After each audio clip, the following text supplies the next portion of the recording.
Let's go behind the door into the grand jury room where we left off last time. Barbara Fernie, could you tell us what happened in the early morning on December 26th? Well, we got a call early in the morning. Patsy said, "We need help. Please come over here right away." I said, "John, get on over to the Ramsey's house." Lickety-split. What was the first thing that you did on the morning of December 26th? My wife told me to go over to the Ramsey's house right away because Patsy just called and said they're having an emergency over there. I drove my car up the alley and parked in the back of their house and went around to the patio, which was a glass door leading into the kitchen and back of the house, and didn't see anybody, but I saw a piece of paper lying on the floor. Looked at that, it was facing the other direction, read it, and after the first few lines realized something very strange was happening. And so I ran around to the front of the house and knocked on the door and was let in. How could you pick up the ransom note and read it from outside the door? I didn't pick it up. It was inside the door and I was outside. The door was locked. I read through the door. Was anybody there at the Ramsey's house when you got there?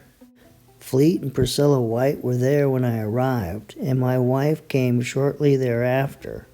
And our overstock, our priest, came afterwards as well. Did Patsy call you on the morning of December 26th? Yes. Cliff Gaston picked up the phone and handed it to me, and Patsy yelled, "JonBenet's missing. Please get over here. We need you," and hung up immediately. Fleet White, what did you do after you arrived at the Ramsey's house? Well, I thought the smart thing to do was to go around and look for JonBenet. So eventually I went down into the basement and I was calling out her name. And then I went to the wine cellar door and opened that and looked in, and I couldn't see anything. And I didn't know where the light switch was. And then I closed the door and then went back upstairs. Did John Ramsey call you that morning? Yes, John called my house after I had left and spoke to my wife. How did you end up speaking to John? John called Jeffco Airport and left a message with Richard. When I arrived at the airport, I called John's house, and Patsy answered, crying. Then I spoke to John. What did John say? Objection, Your Honor, hearsay. Sustained. What did you do after speaking with John? I called the Atlanta airport to get an important message to Melinda and John Andrew. Did you drive over to the Ramsey's residence either before or after those calls? No, I did not. When and how did you find out about JonBenet's death? At about 1:40 p.m., John called and said, "She's gone. They have killed her." Then John gave me instructions to ready a flight to Atlanta. Objection, hearsay. Sustained. Members of the grand jury try to discard what the witness just said. No further questions. Editor's note. Detective Linda Arndt was called back, but it was much earlier in the grand jury proceedings. Detective Arndt, what happened during the time between 8 a.m. and 10 a.m. when the ransom call was supposed to come in? John Ramsey paced between the area of the den and the formal dining room. John was usually by himself. I did not see John or Patsy interact with each other. No one in the house made any obvious comment to me that it was after 10 o'clock and the suspected kidnappers had not called. Did you notice anything unusual when John Ramsey answered the telephone? There were 2 calls received by John Ramsey. When I saw him act differently, Then he had all morning. When he received each of these phone calls, John stood in front of the north door located between the den and the kitchen. John looked outside during the phone call. John told the caller that JonBenet had been kidnapped. John was sobbing and had difficulty speaking. At times, John was unable to speak. I was told by friends the identity of the two callers. One caller was John Ramsey's son, John Andrew Ramsey, and the other caller was John Ramsey's daughter, Melinda Ramsey. Did you notice John do anything unusual after the 10 a.m. deadline for the ransomer to call? At an unknown time between approximately 10:40 hours and 1200 hours, John left the house and picked up a family's mail. I was not present when John left. I did witness John Ramsey opening his mail in the kitchen and reading it. He'd later say that he was looking for a letter from the ransomer. And I suppose that the grand jurors might have had a question for Detective Art.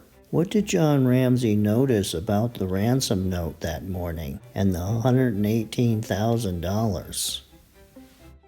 I had placed my copy of the suspected ransom note on the table in the den and had asked John to review the note. I asked John to tell me what unusual things he detected from reading the note. John Ramsey said very little. The author of the note directed the note to John Ramsey. The amount of $118,000 was an odd amount. I asked John if he had given a loan to anyone in the amount of $118,000. John said he had not. I asked John if he owed $118,000. John said that he had not. John didn't say anything about recognizing that $118,000, that specific amount? No, he didn't. What about Patsy? Did she say anything about it? The $118,000? According to what I put in my report, Patsy did not know why someone would ask for the amount of $118,000. Patsy said that amount had no significance to her.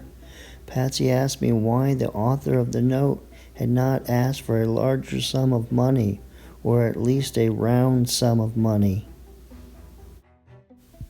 During the search of the basement and the boiler room, what did you find there? I found Patsy's paint box, from which the wooden stick used in the garrote had come. Splinters on the floor next to the box indicated that this was where it had been broken.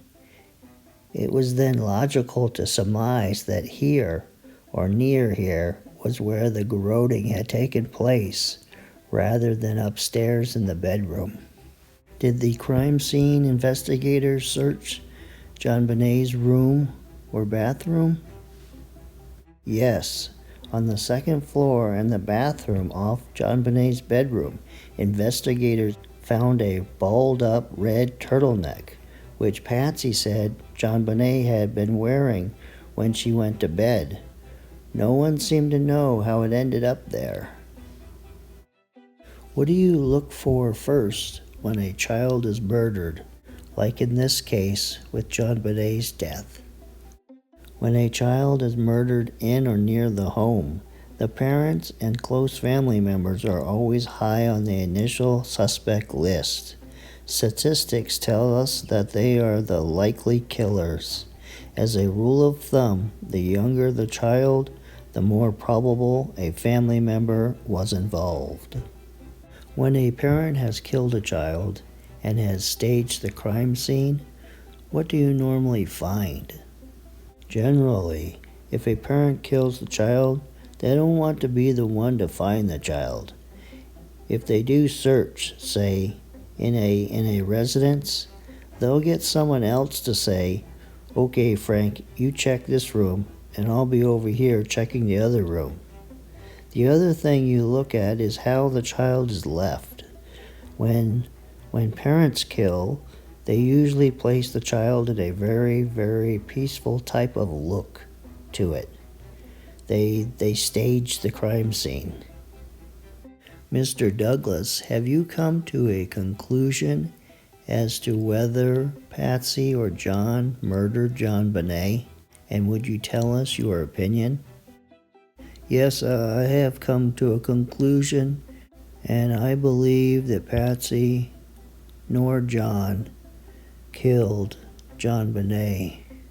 Explain to me how you come to that conclusion when you just said that when a small child is murdered in the house, it's most likely the parents. And then you said when a child is found in a very, very peaceful look to it, it's generally staged. Never mind, just strike the question. Are you being paid by John Ramsey's defense team? Yes, I am working for Ramsey's defense, but that doesn't change my opinion. I have integrity. Lou Smith, it's come to my attention that you wanted to say something at this grand jury proceeding, so go ahead, tell us what you have to say. Well, I don't believe John or Patsy Ramsey had anything to do with the death of their daughter. They're good Christian folks. I believe an intruder came in. I believe he entered the house while the Ramseys were at the White's house and wrote the ransom note. And then he hid in the house and waited for the Ramseys to come home. And then he entered JonBenet's room and stun-gunned her, took her downstairs to the basement, and something went wrong, and so he sexually assaulted her, and then he left out through that broken basement window. He put the suitcase up against the wall and used it to step out. We believe that either John or Patsy assaulted JonBenet, leaving her gravely injured, and they covered up their crime. And Patsy wrote the ransom note. And here's another example for you to see with your own eyes. On the right side is a sample of Patsy's handwriting that she did in the presence of the police. And if you look at the 3 Johns in the ransom note and Patsy's John, they look very similar, especially the J. If you look at the top line on the J, it's a little shorter on the front part and goes a little longer on the back part. And that's how it is in the ransom note. Outside of the grand jury room, near the conclusion of the proceedings, John and Patsy Ramsey were worried. Slowly, I was able to prepare myself mentally for the possibility of being jailed and tried for murder. I knew we could try to face such an ordeal with dignity, yet it would be the ultimate disgrace. We would be faced with permanent public humiliation. Our children's children would be branded forever. Moreover, the cost would be staggering. My estimate was that a trial would cost at least $750,000. I found myself lying awake in the middle of the night, worrying about what was ahead. During the 4.5-hour flight, we had a lot of time to think about what might be facing us. When you start thinking about not being free anymore, things come into perspective. You start to realize the value of freedom and begin to imagine what a horrible experience prison would be, particularly when you are innocent. I wonder how I would find the strength if that's what was waiting for me in Colorado. Well, members of the jury, it's time for you to make a decision. So look through the counts and decide accordingly. Well, the grand jury did decide and found John and Patsy guilty of 2 counts, count 4A and count 7. They did unlawfully, knowingly, recklessly, and feloniously permit a child to be unreasonably placed in a situation which posed a threat of injury to the child's life or health, which resulted in the death of JonBenet Ramsey, a child under the age of 16. They did unlawfully, knowingly, and feloniously render assistance to a person with intent to hinder, delay, and prevent the discovery, detention, apprehension, prosecution, conviction, and punishment of such a person for the commission of a crime, knowing the person being assisted has committed and was suspected of the crime of murder in the first degree and child abuse resulting in death. The following year, after the grand jury proceeding, John and Patsy released a book called The Death of Innocence. And here's the true meaning to The Death of Innocence, written by John near the end of the book. What we had learned about the potential injustice in this land, when an innocent child is killed in her own home, and the response of the justice system is as defective as it had been in JonBenet's case, hope dies as well. A killer compounded by a defective police department, a rampant internet gossip system, and an irresponsible news industry willing to print and say anything that makes a story had destroyed our dreams for the future. Our innocence had died.